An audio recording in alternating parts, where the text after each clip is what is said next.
தாவேக்காலிருந்து விலகி விசிகால வந்து சேர்றாங்க, தாவேக்காலிருந்து விலகி திமுகல போய் சேர்றாங்க. பெரும்பாலான விஜய் ரசிகர்கள்லாம் நீங்க பாத்தீங்கன்னா அவங்களுக்கு ஓட்டு போடுற வயசு கூட வந்திருக்க மாட்டாங்க. விஜயோடைய ரசிகர்கள் பெரும்பாலும் வந்து பட்டியலின சமூகத்தை சேர்ந்தவர்கள். அதனால உங்களுக்கு பயம் இல்லையா அப்படின்னு கேட்டா அவர் ரொம்ப தெளிவா சொல்றாரு. இப்போ நீங்க உங்க மாநாட்டுல கூட என்ன பண்றீங்க, அந்த 15 மினிட்ஸ் அவர் அந்த மேடையில வராரு, அந்த சால்வையெல்லாம் தூக்கி போடுறாங்க, அதெல்லாம் வாங்கிக்கிறாரு, அதுக்கப்புறம் மேடையில போறாரு, ஒரு 4 பஞ்ச் டைலாக் பேசிடுறாரு, அதோட முடிச்சு போயிடுதுங்க. எங்கேயுமே இரண்டாம் கட்ட தலைவர்கள் கூட இதை பேச மாட்டேங்கிறாங்களே. ஆதவர்ஜுனாவும் ஒரு 2 நிமிஷம் அஞ்சலி அம்மாள் பத்தி பேச சொல்லுங்க, புஷி ஆனந்த் பேச சொல்லுங்க, யாராவது பேசுவாங்களா?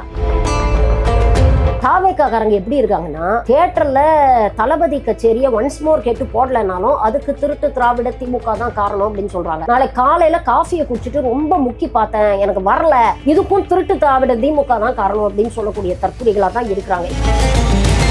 ஜூன்ல இருந்து நவம்பர் வரைக்கும் என்ன பண்ணிட்டு இருந்தாரு, மிக்சர் சாப்பிட்டு இருந்தாரா கேக்குறேன். அப்பெல்லாம் எஸ்ஐஆர் பத்தி உங்களுக்கு தெரியலையா? இப்ப மேடையில பேச தெரிஞ்சதுல Madurai north, Madurai south, Madurai central, நான் தான் வேட்பாளர் விஜய் விஜய் விஜய்னு பேச தெரிஞ்சதுல. இன்னைக்கு மதுரைக்கு மெட்ரோ கிடையாதுன்னு சொல்றான்ல, ஏதாவது ஒரு கண்டன அறிக்கை வந்ததா, ஏதாவது ஒரு வீடியோ போட்டீங்களா? ஏங்க பாஜக உங்களுக்கு அவ்வளவு பயம்? எஸ்ஐஆர்னா பாஜக விமர்சனம் பண்ண மாட்டீங்க, மெட்ரோ ரயில் தரலன்னா பாஜக விமர்சனம் பண்ண மாட்டீங்க, எதுக்கும் பாஜக விமர்சனம் பண்ண மாட்டீங்க. ஆனா பேருக்கு மட்டும் சிங்கிளா தான் வரும் அப்படின்னு பஞ்ச் டயலாக் மட்டும் பேசுறீங்க.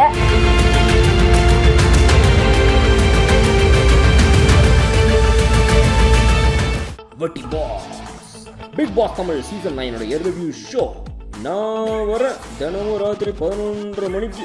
Subscribe to colour Kannadi media. Colour Kannadi voice நேயர்களுக்கு வணக்கம். இன்று நம்மோடு இருப்பவர் அரசியல் விமர்சகர் சர்மிளா அவர்கள். வணக்கம் மேடம். வணக்கம். இப்போ பார்த்தீங்கன்னா தற்குறி விஜய் அரசு பண்ணுறவங்கள தற்குறின்னு சொல்கிறோம், அது எப்படி பார்க்குறீங்க? கடைசியாக பார்த்தீங்கன்னா அறிவு திருவிழாவில் எழில்னு கூட சொன்னார், அவங்க பிற்படுத்தப்பட்ட ஒடுக்கப்பட்ட மக்கள் தான் விஜய் பின்னாடி இருக்காங்க, நம்ம சொல்லக்கூடாது, அவங்க புரிகிற மொழியில் போய் அரசியல் பேசணும் அப்படின்ற மாதிரிலாம் சொல்கிறாங்க. அது எப்படி பார்க்குறீங்க? பிற்படுத்தப்பட்ட ஒடுக்கப்பட்ட மக்கள் மட்டும் இல்லைங்க, எல்லா தரப்பினர்லேருந்தும் விஜய்க்கு ரசிகர்கள் இருப்பாங்க. இப்போ நீங்களும் ஒரு நடிகராக நீங்கள் விஜயோட ரசிகராக இருப்பேன், நானும் விஜயோட ரசிகை தான். அவருடைய வளர்ச்சியை வந்து சினிமாவில் நம்ம பார்த்துக்கிட்டு இருக்கோம். அந்த வளர்ச்சிக்கு அவர் போட்ட உழைப்பு அப்படின்ற ஒரு விஷயம் இருக்கு இல்லையா? கிட்டத்தட்ட ஒரு சூப்பர் ஸ்டார் ஸ்டேட்டஸ்க்கு இன்னைக்கு அவர் ரீச் பண்ணியிருக்கிறாருன்னா அதுக்கு கிட்டத்தட்ட ஒரு 20-25 வருஷம் அவர் கடுமையான விமர்சனங்கள்லாம் தாண்டி உழைச்சிருக்கிறார். அந்த உழைப்புக்கான அங்கீகாரத்தை இன்னைக்கு மக்கள் கொடுத்துருக்குறாங்க. அப்போ அதே மாதிரி ஒரு அரசியலுக்கு வரும்பொழுது ஒரு தலைவர், அதுவும் நீங்கள் வந்து இருபெரும் திராவிட கட்சிகளுக்கு நான் தான் மாற்று அப்படின்னு சொல்கிறீங்க. ஒரு கட்சி 75 வருஷ பாரம்பரியம் இருக்கக்கூடிய கட்சி, இன்னொரு கட்சி இப்போ தான் 54வது வருஷத்தில் அடி எடுத்து வச்சிருக்கு. அப்படி இருக்கும்பொழுது அந்த கட்சிகளுக்கு மாற்றுனா அப்படின்னா நீங்கள் களத்தில் எந்த அளவுக்கு உழைக்கணும்? இன்னைக்கு அந்த கட்சிகள் எந்த அளவுக்கு உழைச்சிட்டு இருக்கிறாங்க, அதில் கால்வாசி கூட இல்லைங்க, 1% கூட நீங்கள் உழைக்க மாட்டேங்கிறீங்களே அப்படிங்கிற விமர்சனங்களுக்கு தான் நிறைய பேர் வந்து தற்குறின்றதுல என்ன இல்ல. தற்குறி அப்படிங்கிறது வந்து நான் வந்து எப்படி பாக்குறேன்னா, அஃப்கோர்ஸ் நிறைய பேர் வந்து ஒரு வருத்தத்துல சொல்ற மாதிரி தான் எனக்கு தோணும். அட்லீஸ்ட் நான் வந்து அதை வந்து ஜாஸ்தி சொல்றது இல்லை, பட் அப்பவும் சில நேரங்கள்ல நம்மளை மீறி அந்த கோபம் இருக்கு தெரியுமா, அந்த கோபத்துல வரும், ஏன் இப்படி புரியாதவங்களா இருக்காங்களே அப்படிங்கிற ஒரு கோபத்திலையும் ஒரு ஆதங்கத்திலையும் வரக்கூடிய ஒரு விமர்சனமா தான் என்கிட்ட இருந்து வருது. பொதுவா எல்லாரும் அப்படி விமர்சனம் பண்றாங்களான்னு எனக்கு தெரியாது, ஆனா நமக்கு வருத்தமா இருக்கு. இவ்வளோ வருஷம் வந்து இவ்வளோ தூரம் நம்ம வந்து சுயமரியாதை பேசியிருக்கோம், சமூக நீதி பேசியிருக்கோம், பெரியாரிசம் பேசுகிறோம், அம்பேத்கரிசம் பேசுகிறோம். இவ்வளோ இருந்து இன்னைக்கு இருக்கக்கூடிய நெக்ஸ்ட் ஜென்ஸி அப்படின்னு அவங்க சொல்கிறாங்க இல்லையா, அவங்க கிட்ட இருக்கக்கூடிய பிரச்சனை என்னன்னு பார்க்குறேன்னா, அவங்களுக்கு எல்லாமே ஈஸியாக கிடைச்சிடுச்சுங்க. நம்மளை மாதிரி வந்து கஷ்டங்களை அட்லீஸ்ட் எங்கள் ஜெனரேஷன் பார்த்த அளவுக்கான கஷ்டங்களை கூட அவங்க பார்க்கல. எனக்கு முன்னால இருந்த என்னுடைய அப்பா ஜெனரேஷன், அவருடைய அப்பா ஜெனரேஷன்லாம் வந்து எவ்வளவு தூரம் வந்து ஒடுக்கப்பட்டிருக்கிறாங்க, எவ்வளவு தூரம் உரிமைகள் மறுக்கப்பட்டிருக்கு, அதெல்லாம் எப்படி அவங்க ஒவ்வொன்றுத்துக்கும் போராடி அவங்க வந்து அந்த உரிமைகளை பெற்றிருக்கிறார்கள். இதெல்லாம் வந்து அவங்களுக்கு ரொம்ப ஈஸியா தெரிய மாட்டேங்குது.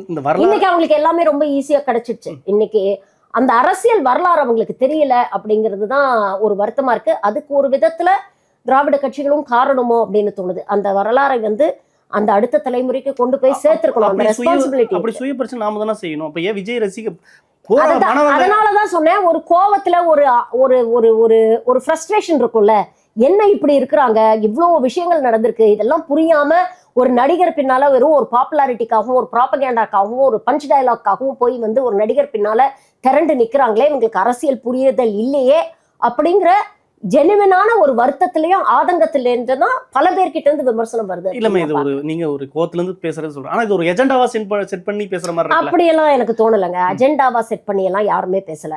இவங்க பண்ற விஷயங்கள் அந்த மாதிரி இருக்கு. இப்ப நீங்க பாத்தீங்கன்னா கூட சோசியல் மீடியால ட்ரெண்ட் பண்றோம், வைரல் பண்றோம் அப்படிங்கிற பேர்ல அபத்தமான விஷயங்களை வந்து அவங்க வந்து பதிவு போடுறாங்க. அப்போ அப்படிப்பட்ட விமர்சனங்கள் வரத்தாங்க செய்யும். எல்லாரும் வந்து பொறுமையா இவங்களுக்கு ஐயோ இவங்களுக்கு அரசியல் புரிதல் இல்லையே அப்படின்னு ஒரு தடவை 2 தடவை பொறுமையா இருப்பாங்க. அதுக்கப்புறம் everybody will lose their patience. அப்போ வந்து விமர்சனங்கள் வரத்தான் செய்யும். ஸோ அண்ட் இன்னொரு விஷயம், நீங்க அரசியல்னு வந்துட்டீங்கன்னா விமர்சனங்களுக்கு உட்பட்டவர் தான். யாருமே வந்து இம்யூன் கிடையாது. யாருக்குமே அதுல வந்து விலக்கோ இல்ல கன்செஷனோ இல்ல சப்சிடியோ கிடையாது. கடுமையான விமர்சனங்கள் வைப்பாங்க. அதை நீங்க தாங்கித்தான் உட்பட்டவர்கள். ஓகே, ஆனா இவங்க அரசியல் படுத்த காரணம், மிக முக்கியமான காரணம் இங்க இருக்க திராவிட கட்சிகள் என்ன காரணம் சொல்றாங்கன்னா, நீங்க வந்து இங்க காலேஜஸ் எல்லாம் பாத்தீங்கன்னா மாணவர்களுக்கு சங்க தேர்தலே கிடையாது. தேர்தல் இருந்தா மட்டும் தான் நாங்க வந்து அவங்களுக்கு ஒரு இது இருக்கும். இல்ல, ஒரு காலத்துல வந்து அரசியல் வந்து ஒரு மாணவர்களுக்கு வந்து அரசியல் தெரிஞ்சிருக்கணும், நாட்டு நடப்பு தெரிஞ்சிருக்கணும் அப்படிங்கிற ஒரு ஆர்வமான போக்கு இருந்தது. இப்போ கலைஞர் போன்ற தலைவர்கள்லாம் சின்ன வயசுலேருந்தே வந்து அவங்க அரசியல் பழகி 14 வயசுல ஒரு பத்திரிகை ஆரம்பிச்சாருங்க அவரு. 14 வயசுல நீங்களும் நானும் என்ன பண்ணிட்டு இருந்தோம் அப்படிங்கிறத யோசிச்சு பாருங்க. அப்போ ஒவ்வொரு காலகட்டத்துக்கும் இந்த சமூகத்துல இருக்கக்கூடிய அந்த சிந்தனைகள் வந்து மாறுது அப்படிங்கிறத பாக்குறோம். ஒரு காலகட்டத்துல என்ன ஆயிடுச்சுன்னா, இந்த காலேஜ்ல அதுக்கும் காரணம் வந்து அரசியல் இயக்கங்கள் வச்சுக்கோங்களேன். காலேஜுக்குள்ள இருக்கக்கூடிய இந்த தேர்தல்களை அவங்களுடைய சுயநலத்துக்காக பயன்படுத்தக்கூடிய ஒரு காலகட்டமும் இருந்தது. அதை வந்து நம்ம டினை பண்ணவே முடியாது. ப்ராபப்ளி அதுலேருந்து மாணவர்களை ப்ரொடெக்ட் பண்ணணும் அப்படிங்கிறதுக்காக ஒரு காலகட்டத்தில் காலேஜுக்குள்ள தேர்தலே வேண்டாம்ப்பா, இந்த அரசியல்லாம் நீங்கள் காலேஜ் முடிச்சதுக்கு அப்புறம் போய் பார்த்துக்கங்க அப்படிங்கிற ஒரு மைண்ட் செட்டுக்கு வந்து வந்திருக்கலாம். இதெல்லாம் அவாய்ட் பண்ணணும். அதோடைய விளைவை இன்னைக்கு நம்ம பார்த்துட்டு இருக்கோம். அப்போ ஏதோ ஒரு இடத்துல ஸ்கூல் லெவல்லையும் சரி, முன்னெல்லாம் நான்லாம் ஸ்கூல்ல படிக்கும் பொழுதெல்லாம் பாத்தீங்கன்னா மாக் பார்லிமெண்ட்லாம் நடக்கும். ஸ்கூல்ல நிறைய விஷயங்கள் வந்து நம்ம விவாதிப்போம். இன்னைக்கு அதெல்லாம் எதுவுமே இல்லையே. ஆமா, அதெல்லாம் நம்ம பேசுறோம். அதெல்லாம் எதுவுமே இல்லை. அப்போ somewhere we have to restructure all that அப்படிங்கிற ஒரு தேவை இருக்குது. என்னைக்குமே நம்ம இருக்கல, அதை பண்ணணும். என்ன அரசியல் அப்படிங்கிறது ஏதோ ஒரு விரும்பத்தகாத ஒன்று அப்படிங்கிற மாதிரி ஒரு பொது புத்தி வந்து இன்னும் நிறைய பேர்கிட்ட இருக்குல்ல. அது கிடையாது. நம்ம சாப்பிட்ற சாப்பாடுலேருந்து ஒவ்வொரு பருக்கு அரிசியிலேருந்தும் இன்னைக்கு நாம சுவாசிக்கிற காற்று வரைக்கும் அரசியல் இருக்கு.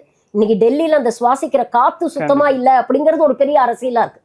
ஸோ எவ்ரிதிங் நம்மளுடைய ஒவ்வொரு ஒரு அசைவிலையும் அரசியல் இருக்கு. அப்படிங்கும்போது கண்டிப்பாக மாணவர்களுக்கு அதை பற்றிய ஒரு புரிதல் ஏற்படுத்தணும் அப்படிங்கிறதுல எந்த மாற்றம் இல்லை. இப்போ தற்கொலைன்னு சொல்றதுனால இன்னும் அவங்க நம்ம கிட்ட ஒன்றி போக மாட்டாங்க, இன்னும் டிவேட் தான் ஆகுவாங்க. புரிதல் இருக்கு. நிறைய பசங்க இப்போ தினம் நம்ம சோசியல் மீடியால பாக்குறோம்ல, தாவேக்காலேருந்து விலகி விசிகால வந்து சேர்றாங்க, தாவேக்காலேருந்து விலகி திமுகல போய் சேர்றாங்க அப்படிங்கிற செய்திகள்லாம் நம்ம பார்த்துட்டு தான் இருக்கோம். இது ஒரு க்ரோயிங் ஃபேஸ் தாங்க.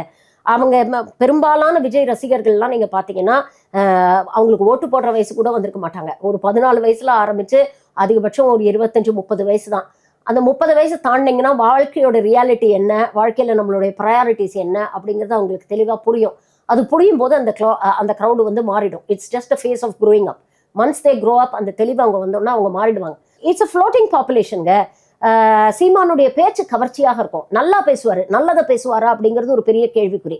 பல நேரங்களில் நல்லதை பேச மாட்டேங்கிறாரு அப்படிங்கிறது ஒரு ரியாலிட்டிக்கு ஒரு ப்ராக்டிகாலிட்டி இல்லாத ஒரு விஷயங்கள் எல்லாம் அவர் பேசுறாரு அப்படிங்கிறத நம்ம பார்க்குறோம். ஸோ ஒரு கட்டம் வரைக்கும் ஒரு கூட்டம் அதை ரசிக்குது. அதுக்கப்புறம் அவங்களுக்கு அந்த ஒரு புரிதல், அந்த ஒரு தெளிவு வரும்போது அங்கேருந்து வெளியில வந்துடுறாங்க. பாமகலையும் அந்த மாதிரி ஆளுங்க இருக்காங்க நிறைய பேர். நான் வந்து வெளியில போகும்போது கால் டாக்ஸி இதெல்லாம் எடுக்கும்பொழுது நிறைய அந்த சமூகத்தை சேர்ந்தவங்க வந்து கால் டாக்ஸி டிரைவர்ஸா இருக்கிறாங்க. அரசியல் பேசிட்டே போவோம், நிறைய விஷயங்கள் சொல்லுவாங்க. நாங்களும் புரிதல் இல்லாம இருந்தோங்க, இப்பதான் எங்களுக்கு வாழ்க்கையோட யதார்த்தம் என்ன அப்படிங்கிறது புரிஞ்சோன்னா அதுல இருந்து நாங்க வெளியில வந்துட்டோம் அப்படின்னு சொல்லக்கூடிய இந்த மாதிரி எல்லா கட்சிகள்லயும் இருக்கதாங்க செய்யறாங்க. இதெல்லாம் தாண்டி தான் ஒரு காலத்தை தாண்டி ஒரு கட்சிகள் வந்து நிலைச்சு நிக்குதுன்னா ஏதோ ஒரு இடத்துல ஒரு கொள்கை பிடிப்பு இருந்தாதான் அந்த கட்சிகள் நிலைத்து நிற்க முடியும். அப்படிப்பட்ட கொள்கை பிடிப்பு இருக்கக்கூடிய கட்சிகள் தான் ஸ்ட்ராங்கா இருக்கும். அப்படி பாத்தீங்கன்னா இன்னைக்கு விசிகா இருக்கு. டாக்டர் திருமாவளவன் அவர்கள் நீங்க பாத்தீங்கன்னா அவருக்கு எந்த பொலிட்டிக்கல் பேக்கிங்கும் கிடையாது. அவர் வந்து சுயம்புவா உருவான ஒரு தலைவர். இவ்வளோ வருஷம் கஷ்டப்பட்டு இன்னைக்கு வந்து ஒரு பெரிய ஒரு இயக்கத்தை உருவாக்கி இருக்காரு. ஒடுக்கப்பட்ட எல்லா மக்களுக்காக பேசுற, வெறும் பட்டியலின மக்கள்ல ஒடுக்கப்பட்ட மக்கள் எந்த சமூகத்துல இருந்தாலும் அவருக்காக குரல் கொடுக்குறாரு. அவரை தொடர்ந்து இன்னைக்கு கான்பிடென்ட்டா சொல்றாருல. ஒரு இன்டர்வியூல கேட்குறாங்க, உங்களுக்கு பயமா இல்லையா, நீங்க சொன்ன மாதிரி விஜயோடைய ரசிகர்கள் பெரும்பாலும் வந்து பட்டியலின சமூகத்தை சேர்ந்தவர்கள், அதனால உங்களுக்கு பயம் இல்லையா அப்படின்னு கேட்டா அவர் ரொம்ப தெளிவா சொல்றாரு, என்னுடைய அரசியலை பற்றி அம்பேத்கரியம் புரிந்த அதை தெரிந்த மாணவர்களோ இல்ல இளைஞர்களோ எங்க கட்சியை விட்டு வெளியில போக மாட்டாங்க. அந்த விதத்துல எனக்கு பயம் இல்லை. அந்த தைரியம், அந்த கான்ஃபிடன்ஸ் எப்போ வரும்னா, உங்கள் தலைமை மீது உங்களுக்கு நம்பிக்கை இருக்கும் பொழுதும், உங்க கொள்கை மீது உங்களுக்கு தெளிவு இருக்கும் போது மட்டும்தான் அந்த கான்ஃபிடன்ஸ் வரும். அதே தான் திமுகவும் 75 வருஷமா அவங்க இருக்கிறாங்க. சுயமரியாதை, சமூக நீதி அப்படிங்கிற அரசியலை தொடர்ந்து பல தளத்துல அவங்க பேசிட்டு இருக்கிறாங்க. பெரியார் கண்ட பல சுயமரியாதை கனவுகளுக்கு அரசியல் வடிவம் கொடுத்தவர் பேரறிஞர் அண்ணா, முத்தமிழறிஞர் டாக்டர் கலைஞர், இப்போ மாண்புமிகு முதலமைச்சர் மு.க. ஸ்டாலின். ஸோ அவங்களுக்கு அந்த தெளிவு இருக்குல்ல, அந்த கான்ஃபிடன்ஸ் இருக்கு. எப்படி இருந்தாலும் எப்படி போனாலும் ஏதாவது ஒரு திராவிட நீரோட்டத்துல வந்து இணைஞ்சிருவாங்க. ஆமா. ஸோ வந்து எங்க போனாலும் அங்கதாங்க வந்து ஃபைனல் மீட்டிங் பாயிண்ட் அதுதான். ஸோ அங்க வந்து இணைஞ்சிருவாங்க அப்படிங்கிற நம்பிக்கை எங்களுக்கு இருக்கு. நீங்க ஒரு அரசியல் தாண்டி நீங்க ஒரு மருத்துவ பார்க்க ஜென்சி கிட்ட இந்த மாதிரி யூனிக்கா இருக்கு, இல்லை டிஜிட்டலா மாறி இருக்கு. ஏன்னா பல்வேறு இந்த இது இருக்கிறவங்க என்ன சொல்றாங்கன்னா, இது உலகம் முழுக்க இந்த மாதிரி இந்த புதுசான ஒரு பண்பாட்டு சூழல் நடந்திருக்கு அப்படின்ற மாதிரி சொல்றாங்க. நீங்க எப்படி பாக்குறீங்க? ஜென்சி கிட்ட புத்தகம் படிக்கும் பழக்கம் ரொம்ப குறைஞ்சிருச்சுங்க. டு பி ஆனஸ்ட், பொறுமையாக ஒரு ஒரு ஒரு ஒரு முழு புத்தகத்தையோ இல்லை ஒரு வரலாறையோ அதை படிக்கணும் அப்படிங்கிற பொறுமை அவங்களுக்கு இல்லை. எல்லாத்தையுமே இந்த 2 minute கேப்சியூல்ல வாட்ஸ்அப்லயோ இன்ஸ்டாலையோ நீங்க கொடுத்தீங்கன்னா அவங்க உள்வாங்கிப்பாங்க. அதுதான் அவங்களுடைய அட்டென்ஷன் ஸ்பேனுமே. இன்னைக்கு குழந்தைங்கள்ல இருந்து பெரியவங்க வரைக்கும் அதுதான். அதுக்கு கேபிட்டலைஸ் தான் நம்ம அப்போனன்ட் பண்ணோம். அதை கேபிட்டலைஸ் பண்ணணும்ங்கற நான். இப்ப நல்ல விஷயங்களை நம்ம அவங்களுக்கு கொண்டு போய் சேர்க்கணும். இளைஞர்கள் அரசியலே வரக்கூடாதுன்றதுக்கு திட்டமிட்டு சில முதலாளித்துவ நிறுவனங்கள் அப்படி பண்றது கூட இருக்கு. அதை பண்றாங்க. அதை கவுண்டர் பண்றதுக்கு நம்மளும் அதே விஷயங்களை. இப்போ அம்பேத்கர் வந்து என்ன பண்ணாரு? ஒடுக்கப்பட்ட மக்கள் எப்படி ஒடுக்கப்பட்டாங்க? அவங்களுக்கு வந்து கல்வி அப்படிங்கிற ஒரு முக்கியமான விஷயம் மறுக்கப்பட்டது. ஏன்னா நீ படிச்சா நீ தெளிவு அடைஞ்சிருவ, நீ தெளிவடைஞ்சா நீ என்னை எதிர்த்து கேள்வி கேட்ப, நீ கேள்வி கேட்டானா இங்க இருக்கக்கூடிய அந்த படிநிலைப்படுத்தப்பட்ட அந்த சமுதாய கட்டமைப்பை வந்து நீ உடைச்சு எறியணும் அப்படின்னு முயற்சி பண்ணுவ. அப்ப நீ படிக்காம இருந்தனா தான் நீ என்ன கேள்வி கேட்க மாட்டேன் அப்படின்னு தானே ஒடுக்கி வச்சிருந்தாங்க. அப்போ அம்பேத்கர் அந்த சமூகத்தை முன்னேற்றணும், அவங்களுக்கு ஒரு விழிப்புணர்வு ஏற்படுத்தணும் அப்படிங்கிறதுக்காக அவர் கையில எடுத்த அதே ஆயுதம் அந்த படிப்பு தான். அவர் வந்து எவ்வளவு படிச்சிருக்கிறாரு அப்படிங்கிறது நமக்கு தெரியும். நான் படிச்சுட்டேன், எனக்கு ஒரு நல்ல வேலை கிடைச்சிருச்சு, நான் வெளிநாட்டுல போய் செட்டில் ஆனோம் அப்படின்னு நினைச்சிருந்தா அவர் போயிருக்கலாம். பட் இல்ல, இங்க இருக்கக்கூடிய மக்களுக்கு வந்து ஒரு விழிப்புணர்வு ஏற்படுத்தணும்னு வராரு. நமக்கு ஒரு அரசியலமைப்பு சட்டம் அப்படிங்கிற ஒரு விஷயத்தை, ஒரு பொக்கிஷத்தை நமக்கு கொடுத்து நமக்கான ஒரு கான்ஸ்டிடியூஷனல் ஒரு டிஃபென்ஸை ஏற்படுத்தி வச்சிருக்கிறாரு. இன்னைக்கும் அதுதான் நமக்கு வந்து இந்த பாசிச பாஜக அரசுக்கும் நமக்கும் இடையே ஒரு அரணாக இன்னைக்கும் நிக்கிறது அந்த கான்ஸ்டிடியூஷன் தான். அந்த மாதிரி ஒரு இப்போ வந்து ஜென்சிக்கு வந்து இதுதான் பிடிச்சிருக்கு. சோசியல் மீடியா தான் இன்னைக்கு ஒரு மிகப்பெரிய ஆயுதமாக இருக்கு, அதை பயன்படுத்தி தான் வந்து ஜென்சியை திசை திருப்பினாங்க. அப்படிங்கும்பொழுது அதே சோசியல் மீடியா அப்படிங்கிற ஆயுதத்தை பயன்படுத்தி தான் அவங்கள நம்ம நேர்வழிக்கு கொண்டு வர முடியும். அவங்களுக்கு பிடிச்ச வகையில நான் என்ன சொல்றேன், ஒரு பெரியாரை கொண்டு போய் சேருங்க, ஒரு அம்பேத்கரை கொண்டு போய் சேருங்க, ஒரு மார்க்சியத்தை கொண்டு போய் சேருங்க. இப்ப விஜய் கட்சியிலேயே நீங்க வந்து 5 கொள்கை தலைவர்கள் வச்சிருக்கீங்கல்ல, அவங்கள பத்தி விஷயங்கள் வந்து ஒரு சின்ன கேப்சூலா ஒரு 2 நிமிஷம் வீடியோவா ஒரு இன்ஸ்டாலயோ இல்ல ஒரு இதுலயோ போடுறதுக்கு வந்து எவ்வளவு நேரம் ஆகுங்க? ஏதாவது ஒரு முயற்சி அவங்க பண்ணிருக்காங்க. தலைவரை கண்டிக்கலாம் மேம், கூட தனித்தல யங்ஸ்டர் எப்படி கண்டிக்க முடியும்? இல்ல நான் என்ன சொல்றேன், சரியா கூட இல்ல அது கண்டிக்கல. நம்ம தலைவரை தானே, நம்ம கிட்ட போதாமை இருக்குல்ல, நம்ம எப்படி நம்ம தலைவரை நாம அப்டேட் கூட ஆகலன்னு கூட சொல்றேன். நான் இல்லவே இல்லன்னு சொல்லி நம்ம கிட்ட போதாமை இருக்கு அப்படிங்கறத நான் ஒத்துக்கிறேன்ல. இப்ப நீங்க தானே சொல்றீங்க நான் திராவிடத்துக்கு மாற்று அப்படின்னு நீங்க சொல்றீங்க. நீங்க 5 கொள்கை தலைவர்கள் வச்சிருக்கீங்க உங்க கட்சியில. இந்த கொள்கை தலைவர்களை பற்றிய ஒரு சிந்தனைகளை இல்ல அவங்களுடைய சித்தாந்தம் என்ன, அவங்களுடைய கொள்கை என்ன அப்படிங்கறத எங்கேயாவது கேப்சூல் பண்ணி அந்த தொண்டர்கள்கிட்ட கொண்டு போய் சேர்க்கணும்னு நீங்க முயற்சி பண்ணிருக்கீங்களா? இப்போ நீங்க உங்க மாநாட்டுல கூட என்ன பண்றீங்க, அந்த 15 minutes அவர் அந்த மேடையில வராரு, அந்த சால்வையெல்லாம் தூக்கி போடுறாங்க, அதெல்லாம் வாங்கிக்கிறாரு, அதுக்கப்புறம் மேடையில போறாரு, ஒரு 4 பஞ்ச் டைலாக் பேசிடுறாரு, அதோட முடிச்சு போயிடுதுங்க. It's all centred around Vijay. நான் என்ன கேட்கிறேன், ஒரு மாநாடு மற்ற கட்சிகள் இப்போ ஒரு விசிகா ஒரு மாநாடு நடத்துது, திமுக ஒரு மாநாடு நடத்துதுன்னா பாருங்களேன், நாள் பூரா நடக்கும் மாநாடு. காலையில அடுத்த கட்ட தலைவர்கள், 3ஆம் கட்ட தலைவர்கள், 2ஆம் கட்ட தலைவர்கள்லாம் பேசுவாங்க. எப்படி திராவிடம் அப்படிங்கிற சித்தாந்தம் உருவாச்சு, திமுகல வந்து இந்த 75 வருஷம் நம்ம கடந்து வந்த பாதை என்ன, என்னென்ன போராட்டங்களை வந்து மாணவர்களா பண்ணியிருக்கிறாங்க, எதுக்கெல்லாம் போராடி இருக்காங்க, மாநில உரிமைக்காக போராடி இருக்கோம், மொழி போராட்டம் வந்து நம்ம கையில எடுத்திருக்கோம், எல்லாமே மாணவர்கள் பண்ண போராட்டம் தானே. இதெல்லாம் வந்து சொல்லுவாங்க. சொல்லி இன்னைக்கு இருக்கக்கூடிய தலைமுறைக்கு இதெல்லாம் புரிய வைக்கிறாங்க. இதெல்லாம் முடிச்சதுக்கு அப்புறம் அடுத்த கட்ட தலைவர்கள் வந்து பேசுவாங்க. எனக்கு நான் பார்த்துட்டேன், 2 மாநாடு நடத்திட்டாரு. விக்கிரவாண்டியில் ஒரு மாநாடு, மதுரையில ஒரு மாநாடு. எங்கேயுமே 2ஆம் கட்ட தலைவர்கள் கூட இதை பேச மாட்டேங்கிறாங்களே. விஜய் பேசல, சரி அவர் வராரு, அவர் 15 நிமிஷம் தான் பேசுறாரு, ஓகே, அவர் வந்து அவர் ஜென்சி, அவருடைய ஃபேன்ஸ்க்கு பிடிச்ச மாதிரி அவர் பேசிட்டு போறாரு. அடுத்த கட்ட தலைவர்களை பேச சொல்லலாம்ல. நீங்க சொல்லுங்க, நீங்க தாவேக்கால தொண்டர்களை விட்டுடுங்க, எனக்கு வந்து இன்ஃபேக்ட் ஒரு கட்டத்துக்கு மேல அவங்க பேசக்கூடியது, அவங்க செய்யக்கூடிய செய்கைகள்லாம் பார்த்தா எனக்கு வருத்தமா தான் இருக்கு. எனக்கு அவங்க மேல கோபம், அந்த ஆரம்பத்துல இருந்த கோபத்தை கூட நான் இப்ப கடந்து வந்துட்டேன். அந்த ஃபேஸ் இருக்குல்ல, ஐயோ இவங்க ஏன் இப்படி இருக்கிறாங்க, அந்த கோபத்தெல்லாம் கடந்து இப்ப நான் வந்துட்டேன். சரி இவங்க இப்படிதான் இருப்பாங்க, நம்ம வந்து கொஞ்சம் அதை கடந்து போகணும் அப்படிங்கிற மைண்ட் செட்டுக்கு நான் வந்துட்டேன். பட் விஜய் கட்சியில் இருக்கக்கூடிய 2ஆம் கட்ட தலைவர்களுக்கே நீங்க ஆதவர்ஜுனாவும் ஒரு 2 நிமிஷம் அஞ்சலி அம்மாள் பத்தி பேச சொல்லுங்களேன். எனக்கு தெரியாது, ஏன்னா என் கட்சி கொள்கை தலைவர் அவங்க கிடையாது. உங்க கட்சி கொள்கை தலைவர் தானே அஞ்சலி அம்மாள், ஒரு பேச சொல்லுங்களேன், ஒரு 2 நிமிஷம் பேச சொல்லுங்களேன். இல்ல ஒரு வேலு நாச்சியாரை பத்தி ஒரு 2 நிமிஷம் பேச சொல்லுங்களேன். ஏதாவது முடியுமா? புஷி ஆனந்த் பேச சொல்லுங்களேன். யாராவது பேசுவாங்களா?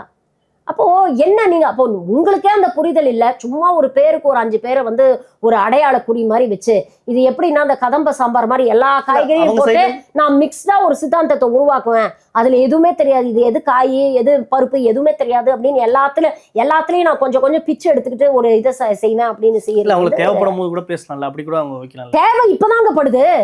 ஏன்னா இப்பதான் உங்க கூட்டத்தை நீங்க அரசியல் மயப்படுத்தணும். எப்ப படுத்துவீங்க? இப்ப பண்ணலன்னா எப்ப படுவீங்க? 10 வருஷம் 20 வருஷம் கழிஞ்சா? நீங்க கட்சி ஆரம்பிச்சே 2 வருஷம் ஆயிடுச்சுங்க. 2 வருஷத்துல பண்ணாததே நீங்க 20 வருஷத்துல பண்ண போறீங்க. திராவிட இயக்க கூட்டங்கள்ல இப்ப தனிநபர் திராவிட முன்னேற்ற கழகம் எப்படி உருவாச்சு? அப்படிதான் சொல்றாரு ஸ்டேட்மெண்ட். என்னது விஜய் என்ன விமர்சனம் பண்றதே ஒரு இதா வச்சிருக்காங்க, கூட்டத்தை வச்சிருக்காங்க அப்படின்ற மாதிரி சொல்றாரு. இது இந்த காமாலகாரனுக்கு கண்டதெல்லாம் மஞ்சளா தெரியும் அப்படின்னு சொல்லுவாங்க. தாவேக்காரங்க எப்படி இருக்காங்கன்னா, தியேட்டர்ல தளபதி கச்சேரியை ஒன்ஸ் மோர் கேட்டு போடலைனாலும் அதுக்கு திருட்டு திராவிட திமுக தான் காரணம் அப்படின்னு சொல்றாங்க. நாளை காலையில காஃபியை குடிச்சிட்டு ரொம்ப முக்கி பார்த்தேன், எனக்கு வரல, இதுக்கும் திருட்டு திராவிட திமுக தான் காரணம் அப்படின்னு சொல்லக்கூடிய தற்குறிகளா தான் இருக்கிறாங்க. இப்ப கேட்டீங்கல்ல எதுக்கு தற்குறின்னு சொல்றேன்னு, இதுக்குதான் சொல்றேன். Okay, SIR எடுத்துக்கங்களேன். எஸ்ஐஆர் யார் கொண்டு வராங்க? ஒன்றிய பாஜக அரசு கொள்ளுவது. யார் அதை நடைமுறைப்படுத்துறாங்க? ஒன்றிய பாஜக அரசுக்காக தேர்தல் கமிஷன் ஆஃப் இந்தியா எந்தவித ஜனநாயக பண்புகளுக்கும் ஆட்படாம எல்லாத்தையும் அடிச்சு சாகடிச்சுட்டு இதை நடைமுறைப்படுத்துறாங்க. இதை யாரு சப்போர்ட் பண்றாங்க? அவங்க கூட்டணியில் இருக்கக்கூடிய அதிமுக இங்க இருக்கக்கூடிய மக்களுடைய அடிப்படை வாக்குரிமை பறிப்போகுது அப்படிங்கறத பத்தி கொஞ்சம் கூட கவலைப்படாம, நம்ம ஜெயிச்சு வந்தா சரி, நம்ம எப்படியாவது ஆட்சியை பிடிச்சா சரி அப்படின்ட்டு கண்மூடித்தனமாக இந்த எஸ்ஐஆரை அவங்க சப்போர்ட் பண்ணிட்டு இருக்காங்க. விஜய் ஒரு வீடியோ வெளியிட்டார். இந்த 3 பேர்ல யாராவது ஒருத்தரையாவது அவர் கண்டிச்சாரா? அதெல்லாம் விட்டுட்டு திமுகவுடைய பிஎல்ஏக்கள் வந்து எங்க ஆட்களுக்கு வந்து ஃபார்ம் கொடுக்க மாட்டேங்கிறாங்க. என்ன அபத்தமான விஷயங்க. ஃபார்ம் வந்து திமுகவை டிஸ்ட்ரிபியூட் பண்ணுது, நீங்க பிஎல்ஓஸ் தான் டிஸ்ட்ரிபியூட் பண்ணுங்க. ட்விட்டர்ல கூட ஆதரவு தெரிவிச்சு ட்வீட் பண்ணதாவும், நான் ட்விட்டர்ல எதை ஆதரவு தெரிவிச்சு ட்வீட் பண்ணேன்னு பாத்தீங்கன்னா, அந்த ஒரு சில தாவேகா தொண்டர்கள், ஒரு சில பசங்க எனக்கு உண்மையிலேயே சந்தோஷமா இருந்தது. நியாயமான கேள்விகள் கேட்டாங்க. இந்த எஸ்ஐஆர்ல வந்து இந்த ஃபார்ம்ல இவ்வளவு குளறுபடி இருக்கு, இதெல்லாம் இருக்கு, இதெல்லாம் எங்களுக்கு கன்ஃபியூஷனா இருக்கு, இதெல்லாம் எதிர்த்து நாங்க போராட்டம் பண்றோம் அப்படின்னு அந்த பசங்க பேசினதை உண்மையிலேயே நான் மனசார பாராட்டினேன். ஏன்னா எனக்கு அவங்க பிண்ட தனிப்பட்ட வெறுப்போ வன்மமோ கிடையாது. இவங்க நல்லா பண்ணாங்கன்னு நான் பாராட்டுவேன். எல்லாருமே வந்து அந்த மேடையில அவங்களோட கொள்கையை பேசுறோம், மாற்று கொள்கைகளை வந்து நம்ம விமர்சனம் பண்றோம். பட் அதை தாண்டி எல்லாருமே வந்து பெண்கள் எல்லாருமே நட்பா தான் இருந்தோம். அவங்க அவ்வளோ டென்ஸ்டா இருந்தாங்க. இது எனக்கு ஃபர்ஸ்ட் மேடை அப்படின்னாங்க. நான் சொன்ன தைரியமா பேசுங்க, உங்களுக்கு என்ன தோணுதோ அதை பேசுங்க. அதனால விமர்சனங்கள் வரத்தான் செய்யும். ஆனா அந்த விமர்சனங்களே தாண்டி நீங்க தைரியமா பேசுறீங்க அப்படிங்கிறது வந்து பெரிய பாராட்டப்பட வேண்டிய ஒரு விஷயம். இதை நான் மட்டும் சொல்லல, அங்க இருந்த அந்த மேடையில இருந்த எல்லாருமே சொன்னோம், அந்த மேடையிலையும் நாங்க பதிவு பண்ணோம். Because we have to encourage. எல்லா ஜனநாயகத்துல எல்லாருக்கும் கட்சி ஆரம்பிக்க உரிமை இருக்கு. பெண்கள் அரசியலுக்கு வராங்க அப்படிங்கறதே பெரிய விஷயம். நீங்க தாவேகால வரீங்களா, திமுகல வரீங்களா, அதிமுக வர்றீங்க, it makes no difference to me. பெண்கள் தைரியமா வராங்க, பேசுறாங்க அப்படிங்கிறது எனக்கு பெரிய விஷயம். யாரு நல்லது பேசினாலும், யாரு இந்த பாசிச ஒன்றிய பாஜக அரசை நோக்கி கேள்வி எழுப்பினாலும் அதை நான் மனசார வரவேற்பேன். ஏன்னா அந்த சித்தாந்தத்துக்கு நேர் எதிர் ஆன கொள்கைக்குள் கொண்டவள் நான் தொடர்ந்து நீங்க பாத்தீங்கன்னா எந்த சமரசமும் இல்லாம கடந்த பல வருடங்களாக பிஜேபியை விமர்சனம் பண்ணிட்டு இருக்கேன். அதுல எல்லா அளவும் நான் காம்ப்ரமைஸ் பண்ணது கிடையாது. பிஜேபியை யார் விமர்சனம் பண்ணாலும் நான் மனசார அது வரவேற்பேன். அது தாவேக்காவா இருந்தாலும் சரி, தாவேக்கா மீது எனக்கு விமர்சனங்கள் உண்டு. ஆனா அதை தாண்டி நீங்க அதை பண்ணீங்கன்னா நல்லது, வரவேற்கணும். இப்ப நேத்து கூட நீங்க பாத்தீங்கன்னா எங்களுடைய தலைவர் சொல்லியிருக்காரு, வேங்கை வயலுக்கு வந்து நான் வரேன் அப்படின்னு விஜய் அறிவிச்சிருந்தார் கொஞ்ச நாள் முன்னால. வராருன்னா நாங்க வரவேற்கிறோம், நாங்க கூட நாங்க நிக்கிறோம், அவருக்கு சப்போர்ட்டா வர சொல்லுங்க அப்படின்னு இன்னைக்கு அவர் ட்வீட் பண்ணியிருக்காரு. So it for the good cause of the people, யார் நல்லது செஞ்சாலும் அதை நம்ம வரவேற்கிறோம். 2026 எலெக்ஷன் எப்படி இருக்கும்? விஜய்க்கா இருக்கட்டும், இல்லை விசிகாவாக இருக்கட்டும், இல்லை முக ஸ்டாலின் இருக்கட்டும், இல்லை எஸ்ஐஆர் ஒரு பக்கம் பெரிய அச்சுறுத்தலாக இருக்குது. பீகார் எலெக்ஷன் வந்து ஒரு பயங்கரமான ரிஃப்ளெக்ஷன் ஏற்படுத்தியிருக்கு. எப்படி பார்க்குறீங்க? 2026 திமுக கூட்டணியை பொறுத்த வரைக்கும் ரொம்ப ஸ்ட்ராங்காக தான் போயிட்டு இருக்காங்க. கிட்டத்தட்ட 8-10 தேர்தலாக இந்த கூட்டணி வந்து போயிட்டு இருக்கு. கூட்டணிக்குள்ள சலசலப்பு இருக்கான்னு கேட்டிங்கன்னா இருக்கு. அது எல்லா கூட்டணியிலையும் இருக்கும். ஏன்னா எல்லாரும் ஒரே நேர்கோட்டில் வந்து இருப்பாங்க. எப்போவுமே வந்து everything will be hangi Tory அப்படின்னு நம்ம சொல்ல முடியாது.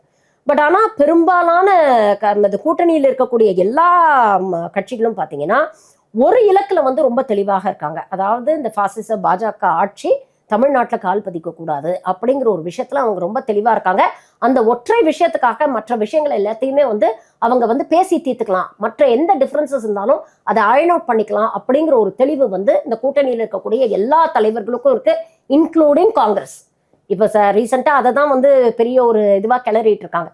காங்கிரஸ்ல இருக்கக்கூடிய தலைவர்களுக்கும் முக்கியமாக ராகுல் காந்திக்கும் அந்த புரிதல் வந்து இருக்கு. இது வந்து வெறும் ஒரு பொலிட்டிக்கல் வார் மட்டும் கிடையாது, இது ஒரு கருத்தியல் போரும் சேர்ந்து தான், ஒரு ஐடியாலஜிக்கல் பிளாட்ஃபார்ம்ல தான் நீங்க பாஜகவை வீழ்த்த முடியும் அப்படிங்கிற ஒரு புரிதல் அவங்களுக்கு இருக்கு.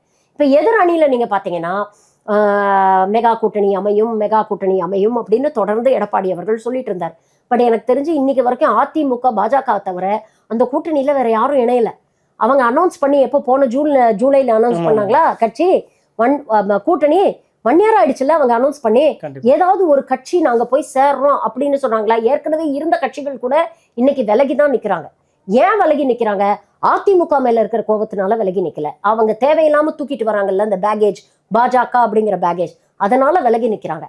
இதை வந்து புரிந்திருந்தும் எடப்பாடி வந்து வேற வழியே இல்லாம, அவருடைய கைகள் கட்டப்பட்டிருக்கு, அவருக்கான அழுத்தங்கள் இருக்கு, பாவம் அவருடைய பொருளாதாரத்தை அவர் காப்பாற்றணும், அவருடைய சம்பந்தி அவர் காப்பாற்றணும், அவருடைய பையனை அவர் காப்பாற்றணும் அப்படிங்கிற அழுத்தங்கள் அவருக்கு இருக்கு. ஸோ அதனால ஆட்சி நமக்கு வரல. இப்போ எப்படி மைண்ட் செட்டுக்கு வந்துட்டார்னா நம்ம முதலமைச்சர் ஆக மாட்டோம் அப்படிங்கிறது அவருக்கு தெளிவாக தெரிஞ்சிருச்சு. பட் அட்லீஸ்ட் கட்சியுடைய பொதுச் செயலாளர் அப்படிங்கிற பதவியை நம்ம விட்டுறக்கூடாது, அட்லீஸ்ட் கட்சி வரைக்கும் இருக்கணும் அப்படின்னு நினைக்கிறாரு. பட் அந்த கட்சியை இன்னைக்கு வந்து அவங்க கபலீகரம் பண்ணிட்டு இருக்கிறாங்க அப்படிங்கிறது நமக்கு தெளிவாக தெரியுது. அதிமுகவில் இருக்கிற மூத்த தலைவர்கள் அதிமுக வெளியில வந்து எடப்பாடி பழனிசாமி அவர்களை விமர்சனம் பண்ணிட்டு இருக்காங்க. அப்போ what does it convey to the people? மக்கள் என்ன நினைப்பாங்க? பார்த்துட்டு இருக்கிற ஒரு சாதாரண ஓட்டருக்கு என்ன தோணும்? இந்த பக்கம் ஒரு கூட்டணி இவ்வளவு ஸ்ட்ராங்கா இருக்கு, இந்த பக்கம் பாத்தீங்கன்னா இவங்க தேவையில்லாம பாஜகவை தூக்கி சுமந்துகிட்டு இருக்காங்க. இன்னைக்கு கூட பாருங்க, மக்கள் விரோத பல விஷயங்களை பாஜக செய்யுது. எஸ்ஐஆர் வந்து எவ்வளவு பெரிய ஒரு சமூக அநீதி, ஒரு ஜனநாயகத்துக்கு எதிரான ஒரு டோட்டலி அன்கான்ஸ்டிடியூஷனல் விஷயம் அப்படிங்கிறது எல்லாருமே பக்கமா நம்ம பேசிட்டோம். பீகார்ல நடந்த போதே நாம எதிர்த்தோம், இன்னைக்கு அடுத்தது தமிழ்நாட்டுக்கு வந்துருச்சு, இங்கேயும் மக்கள் எதிர்த்து. மக்களுக்கு கிரவுண்ட் லெவல்ல இருக்கக்கூடிய மக்களுக்கு வந்து எரிச்சல் ஜாஸ்தியா வந்துருச்சு பிஜேபி மேல. ஆனஸ்டா சொல்றேன், சாதாரண ஏழை எளிய மக்கள் யோசிச்சு பாருங்க, 2 மாசம் ஒரே மழை. இப்பதான் இந்த சீசன்ல தான் அடுத்தடுத்து ஏதாவது நமக்கு ஃபெஸ்டிவல்ஸ் வந்துகிட்டே இருக்கும். அப்பதான் அவன் அதிகம் உழைக்கணும், அவன் அதிகம் சம்பாதிக்கணும், அவனுடைய வாழ்வாதாரத்தை அவன் வந்து சரி பண்ணிக்கணும். அவனுக்கு குடும்பம், குழந்தை, பண்டிகை, செலவு, அது இதுன்னு எத்தனையோ பிரச்சனைகள் இருக்கு. இப்போ ஒரு நாள் வேலையை விட்டுட்டு இந்த எஸ்ஐஆர் ஃபார்ம் ஃபில்அப் பண்ணணும்னு அவன் எத்தனை நாள் அலைவாங்க? 10 நாளா முடக்கி போட்டு வச்சிருக்கீங்க. அவனுக்கு ஒரு நாள் வேலைக்கு போனேன்னா அவன் வீட்டுல அடுப்பெரியாது இல்லை, ஏழை எளிய மக்கள் வீட்டுல. அதெல்லாம் பத்தி நீங்க என்னைக்காவது கவரப்பட்டிருக்கீங்களா? இதெல்லாம் பத்தி எந்த புரிதலும் இல்லாம எடப்பாடி என்ன பேசுறாரு? ஏன்னா 5 நாள்ல பூத் ஸ்லிப் எல்லாம் கொடுக்குறாங்க, 8 நாள்ல அந்த ஃபார்ம் எல்லாம் ஃபில்அப் பண்ண முடியாதா அப்படின்னு பேசும்போது வெற்றி பெற்றது பீகார்ல. அப்ப அது மக்கள் கிட்ட எவ்வளவு பெரிய எரிச்சலை ஏற்படுத்தும். நீங்க மக்களா நின்று அவங்களுடைய அடிப்படை கஷ்டங்கள், யதார்த்தமான வாழ்க்கையில இருக்கக்கூடிய சராசரி நடைமுறை சிக்கல்களை நீங்க புரிஞ்சுக்க மாட்டீங்கிறது எவ்வளவு பெரிய எரிச்சலை. ஏற்கனவே எரிச்சல் இருக்கிறாங்க, இதுல எரிய நெருப்புல பெட்ரோலை தூக்கி ஊத்துற மாதிரி நேத்து கோயம்புத்தூருக்கும் மெட்ரோ கிடையாது, மதுரைக்கும் மெட்ரோ கிடையாது அப்படின்னு சொல்லிட்டாங்க. இவ்வளோத்தையும் ஒரு பங்கு பேசிட்டு நேற்று பிரதமர் வந்து கோயம்புத்தூர்ல என்ன பேசுறாரு? எனக்கு தமிழ் கத்துக்கலையேன்னு எனக்கு ரொம்ப வருத்தமாகும். யார் அழுதா? நீ தமிழ் கத்துக்கினா எனக்கு கத்துக்கலன்னா என்ன? திருக்குறளை தப்பா பேசுறீங்க. தமிழுக்காக என்ன செஞ்சு கழிச்சிருக்கீங்க? ஒரு காசி சங்கமம் நடத்திட்டா முடிஞ்சு போச்சா? தமிழுக்கான அங்கீகாரத்தை நீங்க கொடுத்துருக்கீங்களா? சமஸ்கிருதத்துக்கு அள்ளி கொடுக்குறீங்கல்ல, தமிழுக்கு ஏன் கிள்ளி கூட கொடுக்க மாட்டேங்கிறீங்க? இல்ல தமிழர்கள் பாரம்பரியம்னு கீழடியில அவ்வளவு தூரம் அகழ்வாராய்ச்சி பண்ணி 3000 சொச்சம் வருஷத்துக்கு முன்னாலேயே இரும்பு பயன்பாட்டை நம்ம கண்டுபிடிச்சிருக்கோம் அப்படிங்கிறது எவ்வளவு பெரிய ஒரு கண்டுபிடிப்பு, வரலாறையை மாற்றி எழுதக்கூடிய ஒரு கண்டுபிடிப்பு இல்ல. அதுக்கு என்னைக்காவது இந்த பிரதமர் மோடி மேடையில அங்கீகாரம் கொடுத்திருக்காரா? அதை பத்தி ஏதாவது வாயை திறந்து பேசியிருக்காங்களா? அப்புறம் சும்மா இங்க வந்து என்ன போலி டிராமா போட்டுட்டு இருக்கீங்க? இதெல்லாம் மக்களுக்கு எரிச்சலை ஏற்படுத்துங்க. இன்னைக்கு நீங்க என்ன பண்ணீங்க? நீங்க யோசிச்சு பாருங்க. ஆரம்பத்துல திமுக ஆட்சிக்கு வந்த டைம்ல மத்திய அரசுன்னு சொல்றதுக்கு பதிலா ஒன்றிய அரசு அப்படிங்கிற வார்த்தையை பயன்படுத்தணும்னா இந்த சங்கி கூட்டம்லாம் என்ன கோவம் வந்து குதிச்சாங்க. நாங்க கொங்கு நாடுன்னு ஒரு தனி நாடை ஏற்படுத்துவோம் அப்படின்னு பேசுறாங்களா இல்லையா? கண்டிப்பா கொங்கு நாடு ஏற்படுத்துவோம்னு பேசுனீங்கல்ல, இன்னைக்கு அந்த கொங்கு நாடுக்கு தானே நீங்க துரோகம் பண்ணிட்டு இருக்கீங்க. மதுரை என்னங்க, மதுரையில வந்து மதுரை கோயம்புத்தூர்லாம் ஃபாஸ்டா க்ரோயிங் டயர் 2 சிட்டிஸ் இல்லையா? கோவில்களின் தலைநகரம் அப்படிங்கிறோம் மதுரையை, தென்னகத்தின் மான்செஸ்டர் அப்படிங்கிறோம் கோயம்புத்தூரை. அப்படிப்பட்ட நகரங்களுக்கு வந்து நீங்க மெட்ரோ ரயில் கொடுக்க மாட்டீங்க. கேட்டா 20 லட்சத்துக்கு கீழே இருக்கு. கொஞ்ச நாள் முன்னால் தான் நிர்மலா சீதாராமன் அம்மா வந்து ஒரு பிரஸ் மீட் நடத்துனாங்க கோயம்புத்தூர்ல. கோயம்புத்தூர்ல இருக்கிற 20 லட்சம் பேருக்கு நாங்க முத்ரா லோன் கொடுத்துருக்கோம் அப்படின்னாங்க. அப்போ 20 லட்சம், அப்போ பாப்புலேஷன் தெரியலையா உங்களுக்கு? இப்ப என்ன சொல்றீங்க, 20 லட்சத்துக்கு கீழே இருக்கு அப்படிங்கறதுனால நாங்க வந்து மெட்ரோ ரயில் கொடுக்க மாட்டோம். அப்ப நீங்க சொன்னது போய் தானே. இப்போ இந்தூர் மற்ற ஸ்டேட்ல கொடுத்துருக்காங்க, லாஸ்ட்ல போயிட்டு இருக்கு, பிரச்சனை ஆயிட்டு இருக்கு. இப்பயே டேட்டா எடுத்து கொடுத்து. ஆமா, எல்லாரும் தமிழ்நாடு வந்து படித்த மாநிலம், இங்க நீங்க ஏமாத்த முடியாது அப்படிங்கறத இவங்களுக்கு எவ்வளவு சொன்னாலும் புரிய மாட்டேங்குது. இவங்களோட இந்த வடநாட்டு சங்கி அரசியலை இங்கேயும் செய்யலாம்னு நினைச்சிட்டு இருக்காங்க. இங்க இந்த மாதிரி பொய்கள் சொன்னா தரவுகளாலேயே செவில விடுறாங்க. அதுதான் நடக்குது. இப்படி ஒரு பக்கம் இருக்குல்ல, தாவேகாவுக்கு 2026 எலெக்ஷன் எப்படி இருக்கும்? கண்டிப்பா வின் பண்ணுவாங்களா, இல்ல எத்தனை சீட் வாங்குவாங்க உங்க பாயிண்ட் ஆஃப் வியூ? முதல்ல கேண்டிடேட்ஸ் இருக்காங்களா அப்படிங்கறது எனக்கு முதல்ல ஒரு கேள்விக்குறியா இருக்குங்க. பாதி இடத்துல அவங்க எல்லா சைட்லயும் சொல்றாங்க, நாங்க எங்களை மாதிரி ஒரு குறிப்பிட்டு இந்த அளவுக்கு பேஸ் மட்டும் யாரும் பண்ணல அப்படின்ற மாதிரிலாம். ஏங்க, மாவட்ட செயலாளரே பழைய இடங்கள்ல வந்து இன்னும் நியமிக்கவே இல்லையாங்க. இந்த இதுல இந்த லாஸ்டா நடந்த பொது ஜெனரல் மீட்டிங்ல போட்டிருக்காங்க மேம். என்னன்னு இந்த எல்லா இடத்துக்கும் போட்டு முடிச்சிட்டாங்களா? சரி, உங்களோட கட்டமைப்பு அவ்வளவு ஸ்ட்ராங்கா இருந்தா உங்க தரப்புல ஏன் யாருமே களத்துல இல்ல? எஸ்ஐஆருக்கு ஆதரவா ஆர்ப்பாட்டம் பண்ணிருக்காங்களா மேம்? ஆர்ப்பாட்டம் பண்ணீங்க. அங்க போய் களத்துல நின்று திமுக அதிமுக தொண்டர்கள் வேலை செய்யறாங்கல்ல, அசிஸ்ட் பண்றாங்கல்ல. நீங்க அபிஷியலா பிஎல்ஐஸா இருக்க வேண்டாம், பட் கூட போய் மக்களுக்கு ஏதாவது உதவி செய்யலாமே. இதை பத்தி புரிதல். எஸ்ஐஆர் எப்போ வந்தது? பீகார்ல ஜூன்ல வந்தது இல்ல. அன்னையிலேருந்து இன்னைக்கு எப்போ நவம்பர் 14 13 வீடியோ போட்டாரு விஜய். ஜூன்ல இருந்து நவம்பர் வரைக்கும் என்ன பண்ணிட்டு இருந்தாரு? மிக்சர் சாப்பிட்டுட்டு இருந்தாரா கேக்குறேன். அப்பெல்லாம் பீகார் எஸ்ஐஆர் பற்றி உங்களுக்கு தெரியலையா? அப்பெல்லாம் உங்களுக்கு விமர்சனம் பண்ண தோணலையா? இப்ப மட்டும் என்ன மேடையில பேச தெரிஞ்சதுல, Madurai north, Madurai south, Madurai central, நான் தான் வேட்பாளர், விஜய் விஜய் விஜய்னு பேச தெரிஞ்சதுல. இன்னைக்கு மதுரைக்கு மெட்ரோ கிடையாதுன்னு சொல்றான்ல. ஏதாவது ஒரு கண்டன அறிக்கை வந்ததா? ஏதாவது ஒரு வீடியோ போட்டீங்களா? ஏங்க பாஜகன்னு உங்களுக்கு அவ்வளவு பயம்? எஸ்ஐஆர்னா பாஜகவை விமர்சனம் பண்ண மாட்டீங்க, மெட்ரோ ரயில் தரலைன்னா பாஜகவை விமர்சனம் பண்ண மாட்டீங்க, எதுக்கும் பாஜகவை விமர்சனம் பண்ண மாட்டீங்க. ஆனா பேருக்கு மட்டும் சிங்களா தான் வரும் அப்படின்னு பஞ்ச் டயலாக் மட்டும் பேசுறீங்க. மக்கள் முட்டாள் கிடையாதுங்க, எல்லாத்தையும் பார்த்துக்கிட்டு தான் இருக்கிறாங்க. எத்தனை சீட் வாங்குவோம் உங்க பாயிண்ட் ஆஃப் வியூ? விஜய் ஜெயிக்கிறாரான்னு பார்ப்போம். விஜயே ஜெயிப்பாரு அப்படின்னு சந்தேகம் இல்ல, எனக்கு நிச்சயமா சந்தேகமா இருக்கு. விஜய் ஜெயிச்சார்னா probably I'll be happy for him. Let him come. At least சட்டமன்றத்துல என்ன பேசுறாரு அப்பாவது வருவாரான்னு பார்ப்போம். இல்ல அன்புமணி மாதிரி அட்டெண்டன்ஸே இல்லாம பார்லிமெண்ட்ல வந்து லோவஸ்ட் அட்டெண்டன்ஸ் அன்புமணி தான் தெரியுமா? அந்த மாதிரி சட்டமன்றத்துல லோவஸ்ட் அட்டெண்டன்ஸ் வந்து விஜய் தான் அப்படின்னு வராம போயிடுறாட்டா அதுவும் பார்க்கணும்ல. லெட்ஸ் வெயிட் அண்ட் வாட்ச்ங்க. எல்லாரும் சொல்றாங்க 20% இருக்கு, 23% இருக்கு, அதெல்லாம் சொல்றாங்க. எப்பவுமே தமிழ்நாட்டில் வந்து திராவிட கட்சிகளுக்கு மாற்றாக நாங்க தான் ஒரு கட்சி அப்படின்னு சொன்னா சப்ஸ்டான்ஷியலா அவங்களுக்கு ஒரு 7 to 10% ஓட்டு வரும். அதே அந்த 7 to 10% ப்ராபப்ளி விஜய் வாங்கலாம். அது விஜய்க்கான பாப்புலாரிட்டி, அவரோட ஸ்டார், அவருக்கான ஒரு கரிஸ்மா இருக்கு, அவருக்கான ஒரு ஃபாலோவர்ஸ் இருக்காங்க, அதுக்காக வருமே தவிர அவங்களோட கொள்கைக்காகவோ அவங்களுடைய அரசியல் நிலைப்பாடுக்கோ எல்லாம் வராது. இப்ப நீங்க பேசுறீங்களா இவ்வளவு தூரம், எப்பவுமே எல்லா மேடையிலையும் சொல்றாருல, it is always TVK versus DMK, TVK versus DMK. திமுக தலைவர்கள், முதல்வராகட்டும் துணை முதல்வராகட்டும், எல்லாரும் மேடையில என்ன பேசுறாங்க? நாங்க கொண்டு வந்த திட்டங்கள் அது மக்களுக்கு எப்படி வந்து பயன் அடைச்சிருக்கு, அதனால வந்து என்னென்ன முன்னேறி இருக்கு, 2 இலக்க பொருளாதாரத்தை நாங்க நிக்கட்டுங்க. சரி, நீங்க மதுரையில தான் நிக்க போறீங்க, மதுரை மக்களுக்கு தானங்க இன்னைக்கு வரல மெட்ரோ ரயில். என்னங்க பண்ணிட்டு இருக்கீங்க? இறங்கி போராட்டம் பண்ணுங்க, பேசுங்க. நாளைக்கு அங்க போய் நின்னா அந்த தொகுதியில ஒவ்வொரு வீடா போய் வாக்கு கேட்கணும்ல நீங்க. அப்ப அந்த மக்களுக்காக என்னைக்கு பேச போறீங்க? 24 மணி நேரம் ஆச்சுல்ல இந்த செய்தி வந்து. தமிழ்நாடே கொந்தளிக்குது இல்ல, மதுரைக்கு மெட்ரோ இல்ல, கோயம்புத்தூருக்கு மெட்ரோ இல்லைன்னு. சென்னையில இருக்கிறவங்க முதல் கொண்டு கொந்தளிக்கிறான்ல. ஏங்க நீங்க பனையூர்ல என்னங்க பண்ணிட்டு இருக்கீங்க? ஏன் ஒரு அறிக்கை விட முடியலையா அவங்களால? இல்ல ஸ்கிரிப்ட் வேற எவனாவது எழுதி தரணுமா? நீங்க வெறும் கையெழுத்து போட்டு மட்டும் வெளியிடுவீங்களா? எல்லாம் வந்து களத்துல வந்து நிக்கணுங்க. களத்துல வந்து நிக்கிறவங்க தான் தலைவர்கள். களத்துல ஒரு பிரச்சனை எல்லாம் பின்னங்கால பிடரையில அடிக்கிற மாதிரி ஓடி போய் 40 நாள் உள்ளுக்குள்ள பூந்துக்கிட்டு அதுக்கப்புறம் வெளியில வந்து நீதி வெல்லும் சொல்றதெல்லாம் அரசியல் கிடையாது. சரி, ஓகே மேம். பல்வேறு அரசியல் மற்றொரு பகுதி சந்திப்போம். நன்றி. வட்டி Boss Bigg Boss Tamil season 9 review show நான் வர தினமும் ராத்திரி 11:30 மணிக்கு. Subscribe to colour Kannadi media.